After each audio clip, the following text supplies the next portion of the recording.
Obviously, I thought it was, from an effort standpoint, really high-level basketball game. Felt like a boxing match out there, 10-rounder. We kind of knew it was going to be that way. I've got great respect, obviously, for Coach Izzo and their team. And then watching them the last two games leading into this one against Nebraska and against Wisconsin, I thought they were really hitting on all cylinders and getting a lot out of this team. And obviously, they've got good players. So we knew it was going to be a great challenge. I thought that they set the tone to start both halves, and I really did. And then I thought our resiliency, we were able to respond and fight through the rest of the first half a little bit, and obviously the rest of the second half. Our defense stepped up for us when we needed it to. Obviously we were a little disappointed going into halftime. We were up 10 there, and we don't stop Bridges from getting to the basket. He gets a layup, and we should have taken the ball there. The ball's the most important thing. I always tell him that we left the ball, and then had a hiccup on the inbound pass, and all of a sudden now it's 6, and it could have been 8 to 10 if we had taken care of our business there. And then we start the second half, and missed some shots. I thought we had some pretty good ones.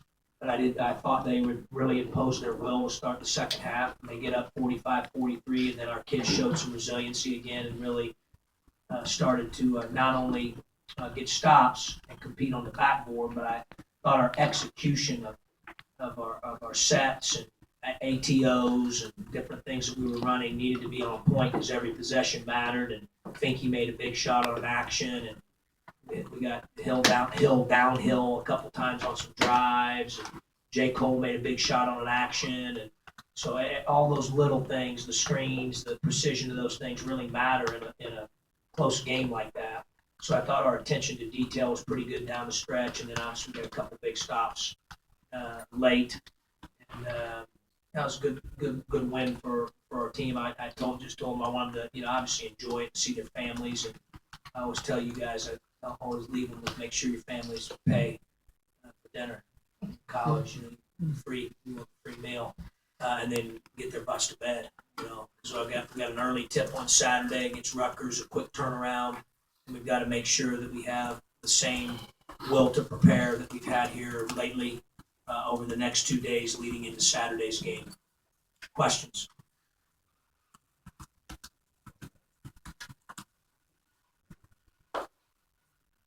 Coach, you turned 15 turnovers into 18 points tonight. How much of an impact did it have in terms of the overall finish of the game? How did that play? Well, I thought obviously it had an impact. 18 points is a lot. They won the rebound battle. I thought we were competitive there, but we were able to win the turnover battle and offset that a little bit. Took pretty good care of the ball. Obviously, Helen Abrams at 8-0. You're gonna take that for sure. Thought those guys made guys better, make good decisions. But I thought it was influential, for sure. We were able to capitalize on that a little bit. I thought Lucas's on-ball defense was, stat line doesn't look like, you look at it, it's not overly impressive, but I don't think the box score really tells the story about what he meant to our team on the defensive end tonight. Coach, all three, Tracy, Mav, and Malcolm all said this was a top 3 emotional moment for them. This game is one of the best, that they've had here. For you, in terms of the emotions, especially in this building, where does this sit? Well, first of all, our crowd was unbelievable. It was top of Jeremy. Tell me, it was you that asked, could the crowd I thought the crowd was great. They were terrific. So hats off to the Orange Crush and Stooge gobbling up the tickets and fans coming out for a late night game to really, I hope show some respect for those seniors. And we're just very thankful and grateful that they did that for those guys. That made it a special night. But yeah, I mean, it was obviously it was a high level game. There was a lot of emotion, both ways. It's kind of that way this time of year. But it's pretty cool when you're still playing for something. Not everybody gets to do that. So we just feel like it's a real privilege. I know those guys do that just were up here. Our other seniors do as well. I'm proud of those guys. They've weathered a lot over the course of the time that we've been together. You get a little bit of the good and a little bit of the bad sometimes. It's pretty neat to watch them mature and grow as people, and to watch them fight like they have, especially over the last month or so. I hope more than anything it teaches them in life that you need to, you got to fight. And so, proud of those guys. I can see where they would say that. At the end of the day, it was a great game. And we just made a few more plays there at the end. It really could have went either way. Was the game plan when Kenny Goins was in and you had that matchup with Maverick to get the ball inside there? And how much did your early threes sort of prevent them from giving you much help and help that? Well, technically it's possible. My plan in, so I'm not going to divulge everything. But, obviously we feel comfortable throwing the ball inside, to Mav, regardless. It's been a big part of our team, and he's really done a great job down there being patient. I thought he was certainly a factor.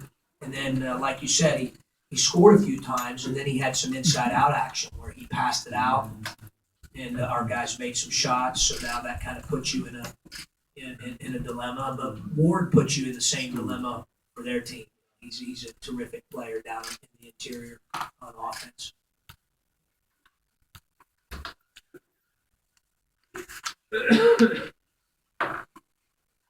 John, Laurent Black's been shooting a couple more threes. When did he get the full green light, and what do you think of his performance? I don't know if he's been given the full green light, but he doesn't know any better.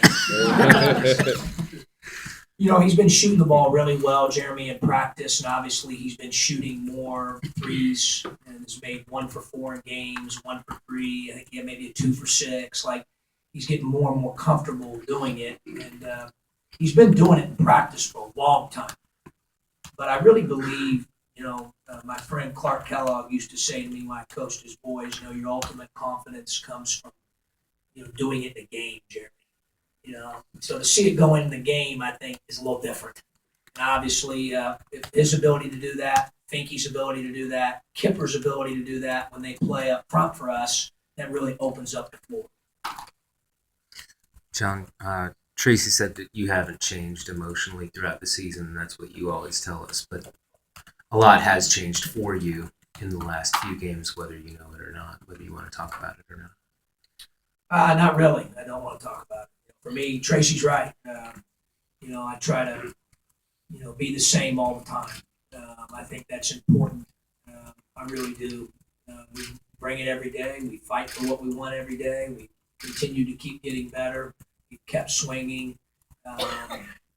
So I really, he's right. I get up in the morning and I, usually do devotions, and I go get my Starbucks coffee, and I know the name of every barista that works over there. I do it every morning. And it doesn't matter win, lose, draw. I'm in there.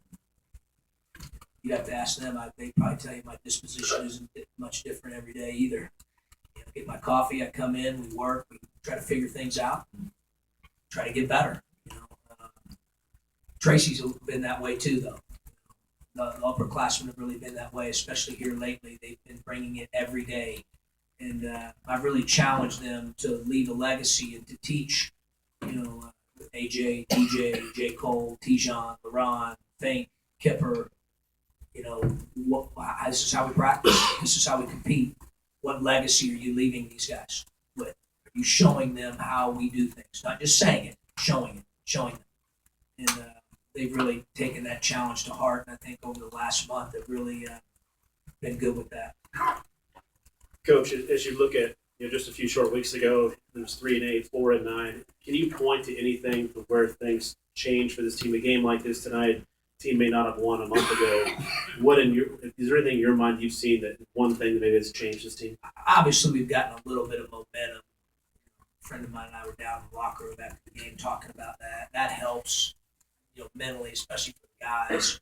But we really haven't changed a whole lot. We've just gotten better at what we do. Now, a couple of the young guys have started to figure some things out. Tijon and Kipper. When you're a young guy, your improvement gets accelerated a little bit in terms of the gap of difference between where they were in October and November versus, let's say, now. That's massive. For the older guys, they've just kind of stuck with it. They've continued to believe in each other. And Tracy's such a good voice in the locker room because he knows kind of most of the time he could probably finish my sentences. So I feel very comfortable with the message that he's giving those guys. It's maybe one change is you've gone with this 8-man rotation and stuck with it for a few weeks now. Just what it is about that group, maybe where any combination of 5 you can get what you're looking for. Yeah, obviously it's been good for us. We've got great kids. I wish I could play all 17 of them. That's not realistic. Our team shaped up maybe a little differently than what we thought it would look like at the beginning. We've had to adapt and adjust, tinker, push buttons, and we've gotten to the point where we feel comfortable with that rotation. But I've told all those other guys, we've got some guys with experience right now that aren't playing. They're pretty good players. So it's be ready. J. Cole goes down with an ankle injury against help me out, he was at Northwestern here at home, and all of a sudden Aaron Jordan, boom, 10 minutes. We play at Iowa, Jalen Tate, bam, 10 minutes. So those guys have got to be ready to go when called upon. And they have worked, the guys even that aren't in the rotation. I had a coach in the other day watching practice, and he's like, holy cow, did those guys go hard. We had some of the guys that played a little bit less or didn't play at all get extra work in the other day. And their attitudes have been tremendous, and that's not easy to do if you're there. But they're choosing to have that type of attitude, give that type of effort. That's certainly helped our team. If we did talk to those baristas, Yeah. would they tell us your secret formula? They might. Would they say that you're a good tipper? I don't know. That's a great question. That's a great question. A week or so ago, you talked about JCL doing what he does well and staying in that lane. But have you seen where he's able to fill in some other areas when he's not always knocking down threes? Yeah, tonight obviously he made 2 out of 5, and they were big ones. Defensively, we continued to challenge him to become a good defender. He's taken care of the ball better as the years went on, I think, and it's becoming more and more comfortable there. And he's a big part of what we do. He's huge. So when you're playing, like you mentioned, Scott, 8 guys, the number of minutes, those guys are all playing double-figure minutes and beyond. So they've all got to be ready that are in that rotation. I thought he was ready tonight and made some big plays for us. Thanks, guys.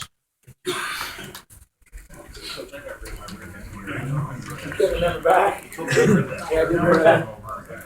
It's okay. I'm